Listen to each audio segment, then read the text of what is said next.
आज मेरी आप लोगों से एक रिक्वेस्ट है कि आप इस वीडियो को ज़्यादा से ज़्यादा शेयर करिएगा और इस वीडियो को पूरा सुनिएगा ताकि आप सभी लोग इसका लाभ उठा सकें। ये वीडियो मैंने अवेयरनेस के लिए बनाया है। महाकुंभ में इतने लोगों की जान गई, उसके लिए विशेष श्रद्धांजलि। इतने बच्चे अनाथ हो गए, किसी की माँ चली गई, किसी के बच्चे ख़त्म हो गए, मतलब देख करके मन बहुत ही ज़्यादा द्रवित हो गया। लेकिन मैं आपसे एक बात कहना चाहती हूँ कि हम इसके लिए किसी को दोष नहीं दे सकते हैं। हमें स्वयं ही स्वयं को शिक्षित करना होगा। हमारे अंदर शिक्षा की बहुत कमी है। शिक्षा से मेरा मतलब ऊंची डिग्रियों से नहीं है।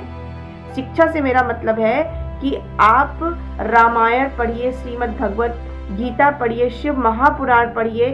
आप स्वयं ही शिक्षित अपने आप को करिए और जानिए कि स्वर्ग क्या है, नरक क्या है, पाप क्या है, पुण्य क्या है।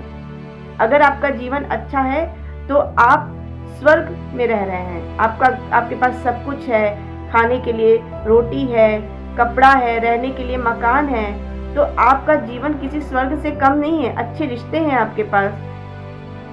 और अगर आपके जीवन में दुख है, कठिनाई है, तो आप ये समझिए कि आप अपना जो कर्म है वो काट रहे हैं, आप फाइनल में हैं। और अगर हमें पुण्य कमाना है तो हम जितना जितना अपने श्रीमद् भगवत गीता और महापुराण ये सब पढ़ेंगे, तो इसको पढ़कर सुनाने से हम जितना दूसरों को सुनाएंगे तो उतना ही हमें पुण्य की प्राप्ति होगी। तो आप स्वयं ही शिक्षित करिए स्वयं को और दूसरों को भी इसका लाभ दीजिए, उनको भी जागरूक करिए। जब हम इसको सुनाएंगे तो हमारे जितने जो पुण्य बढ़ते जाएंगे तो हमारा पाप माइनस होता जाएगा। इसके लिए हमें किसी के ऊपर डिपेंड रहने की ज़रूरत नहीं है, क्योंकि आपका अपना गया है, उससे किसी को कोई फर्क नहीं पड़ता है। जितने बड़े बड़े धर्म गुरुओं के पास जाते हैं हम अपनी समस्याएं लेके, आप स्वयं ही अपनी समस्या का निवारण कर सकते हो। आप जितना ही अपने आप को शिक्षित करोगे उतना ही आपको पुण्य की प्राप्ति होगी, क्योंकि हमारा मन साफ हो जाएगा। पाप कौन करता है? हमारा मन करता है। और जब हमारा मन साफ हो जाएगा, पवित्र हो जाएगा, तो हमारे संस्कार बदलेंगे और हमारे संस्कार बदलने से ही हम एक अच्छा जीवन प्राप्त कर सकते हैं, उसके बिना नहीं।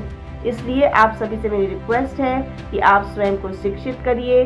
आप अपने घर में जितने भी बच्चे हैं उनको भी ये शिक्षा दीजिए और अपने मन की भावनाओं को अच्छा करिए, क्योंकि जो हमें पुण्य की प्राप्ति होगी तो इन्हीं सब चीज़ों के माध्यम से हो सकती है, न कि कहीं पर जाकर नहाने से।